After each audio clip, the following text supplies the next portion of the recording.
అదే RTV app వార్తల్ని క్షణాల్లో చదివే అవకాశం ఉంటుంది. ఒక న్యూస్ పేపర్, ఒక టెలివిజన్ ఛానల్ మీ చేతుల్లో ఎప్పుడూ ఉంటాయి. చాలా ప్రాంతాలలో, చాలా ప్లేసెస్లో ఎక్కడైతే అరాచకాలు జరుగుతున్నాయో, వైఎస్ఆర్సీపీ కార్యకర్తల పైన దారుణాలు, ఏవైతే భయంకరమైన దారుణాలు ఉన్నాయో వాటన్నిటిని ఖండిస్తున్నాము.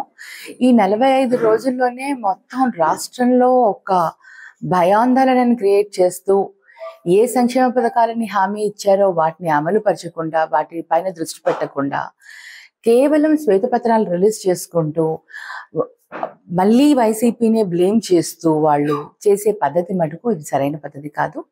ఇప్పుడు ఎన్డీఏలో భాగస్వామిగా ఉన్నారు. ఎన్డీఏలో మనకి ఇప్పుడు బడ్జెట్లో కూడా చూస్తే అప్పు ఇస్తా అన్నారు, కానీ మనకి అదనంగా ఫండ్స్ ఇస్తామని చెప్పలేదు. ఇవన్నీ చూస్తూ ఉంటే అనిపిస్తుంది అసలు ఎక్కడ పోతుంది ఏంటి అనేది కూడా తెలియట్లేదు. ఎన్డీఏలో భాగస్థులుగా ఉన్నారు, బీహార్కి అంత ఇచ్చారు. వీళ్ళు వన్ ఆఫ్ అంటే ఇంపార్టెంట్ మన రోల్ మనం ప్లే చేస్తున్నాం ఇప్పుడు ఎన్డీఏలో. వీళ్ళు కనుక సపోర్ట్ ఇవ్వకపోతే ఎన్డీఏ గవర్నమెంట్కి చాలా ఇబ్బంది ఉంటుంది. ఇలాంటి పరిస్థితుల్లో మన రాష్ట్రానికి ఎన్నో డిమాండ్ చేసి మనం సాధించుకోవాల్సినవి చాలా ఉన్నాయి. ఇలాంటివి ఏవో చిన్నవి ఏవో శ్వేతపత్రాలు రిలీజ్ చేసుకుంటూ పబ్లిక్ని, ప్రజలని తప్పుదోవ పట్టించడమే అవుతుంది. ఎందుకంటే ఇప్పుడు ఈ సంక్షేమ పథకాలని అమలుపరచాలి అంటే శ్వేతపత్రాల ద్వారా వాళ్ళు చెప్పడం ఏంటంటే ఇక్కడ ఫండ్స్ లేవు అని. అది వాళ్ళకి తెలుసు, ఫండ్స్ ఉన్నాయా లేదా అనేది వాళ్ళకి తెలుసు. ఏంటి సంగతి ఏంటి, ఎక్కడి నుంచి ఉంది మన స్టేట్. జగన్ అన్న 5 సంవత్సరాలు ఏదైతే మాట ఇచ్చాడో ఆ మాట ప్రకారం ఆయన 5 సంవత్సరాలు అందరికీ కూడా ఇస్తూ వెళ్ళాడు. అప్పులు కూడా వీళ్ళు ఎన్నో లక్షల అప్పులు చేశామని మనం అంటుంటే అది కాదు అని సెంట్రల్ గవర్నమెంట్ లో నిర్మలా సీతారామన్ గారే చెప్పారు, అన్ని అప్పులు కాదు, ఇంతే అప్పులు ఉన్నాయి మన రాష్ట్రానికి అని చెప్పడం జరిగింది. అంటే ప్రజలలో ఒక కైండ్ ఆఫ్ భయాందోళనకి క్రియేట్ చేయడం తప్ప వేరే లేదు.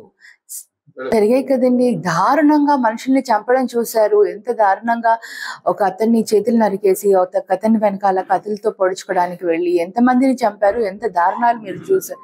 మీడియాలోనే వచ్చాయి కదా ఇవన్నీ. ఇంత దారుణంగా హత్యలు జరుగుతుంటే కార్యకర్తల పైన ఇంత దారుణంగా ఎందుకు ప్రవర్తిస్తున్నారు అన్న ఒక బాధ ఒక లీడర్గా ఉంటుంది కాబట్టి అన్న అలాంటి స్టేట్మెంట్ ఇవ్వడం జరిగింది. మరి ఈ రోజు ముఖ్యంగా చెప్పాలి అంటే టీడీపీ ప్రభుత్వం 5 రోజులు ఉంది. ఈ 45 రోజుల్లో వాళ్ళకు ఉన్న హక్కు ఏదైతే ఉందో సెంట్రల్ గవర్నమెంట్లో కూర్చుని సాధించుకోవచ్చు.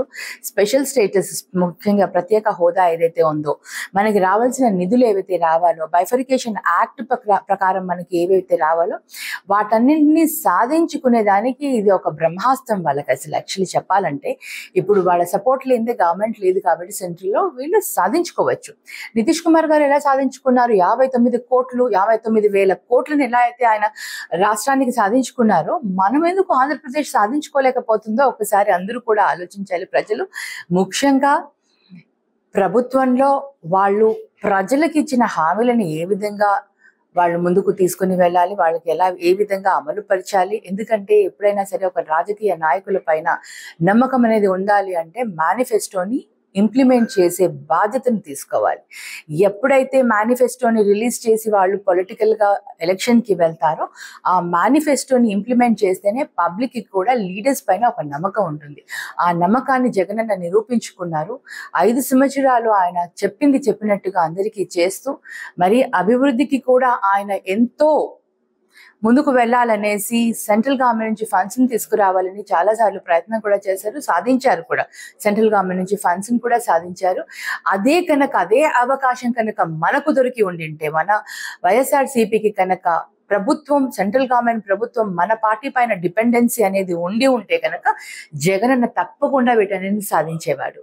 ఎవరైనా సరే మన పార్టీలో మన కార్యకర్తల్ని మనం కాపాడుకోవాలన్నా ఇది ప్రతి ఒక్క లీడర్కి, ప్రతి ఒక్కరికి ఉంటుందండి. మేము మా ప్రయత్నం చేస్తున్నాము, వాళ్ళందరికీ కూడా మాట్లాడుతున్నాము. మా పార్టీ మార్చినంత మాత్రాన జీవితాలలో వాళ్ళు ఏ మార్పు రాదు. అనవసరంగా ఒక ట్రాప్లో వెళ్ళిపోయి విరుక్కుపోతారు అనేసి మేము చెప్పడం జరుగుతుంది. దాని ప్రకారంగా కూడా పార్టీ కార్యకర్తలు కానివ్వండి, కౌన్సిలర్స్ కానివ్వండి, వాళ్ళందరూ కూడా మాకు మద్దతుగా అంటే మా వైపునే ఉంటున్నారు, ఎక్కడికి కూడా పోవట్లేదండి. జగన్ అన్న ప్రెస్ మీట్ పెట్టి మరీ ప్రతి ఒక్కటి కూడా చెప్పడం జరిగింది. అలాగే చాలా మంది మా సీనియర్ నాయకులు చాలా మంది కూడా ప్రెస్ మీట్స్ పెట్టడం చెప్పడం జరుగుతూ ఉంది. ఇంకా కొంచెం సమయం చూసి మరి ఇంకా అసలు ఇప్పుడే వాళ్ళు ఏమన్నారు అసెంబ్లీలో, గ్యాస్ సిలిండర్స్ ఇప్పుడు ఇచ్చే పరిస్థితి లేదు అన్నారు. అందుకని దానిపైన మాట్లాడుతున్నాం. మళ్ళీ ఏమన్నారు, మేము అమ్మఒడి అది తల్లికి వందనం మేము ఇప్పుడు చేయలేము, ఒక సంవత్సరం రోడ్ మ్యాప్ వేసుకొని ఆలోచించి దానిపైన చేస్తా ఉన్నారు. దాని గురించి ఇవాళ రైతులకు కూడా మేము ఏమి ఇవ్వలేము అనేసి వాళ్ళు ఇవాళ అసెంబ్లీలో మాట్లాడితే మేము తప్పకుండా మాట్లాడతాము. We are waiting. వాళ్ళు ఏమేమి మాట్లాడతారో, వాళ్ళు ఏం చేస్తారు ఏం చెయ్యరు అనేది వాళ్ళు ఏదైతే చెప్తారో దాన్ని బేస్ చేసుకొని మేము మాట్లాడతాం. మరిన్ని వీడియోస్ కోసం ఛానల్ ని సబ్స్క్రైబ్ చేయండి. లేటెస్ట్ అప్డేట్స్ కోసం వాట్సాప్ ఛానల్ ని ఫాలో చేయండి. అండ్ లింక్ డిస్క్రిప్షన్ లో ఉంది.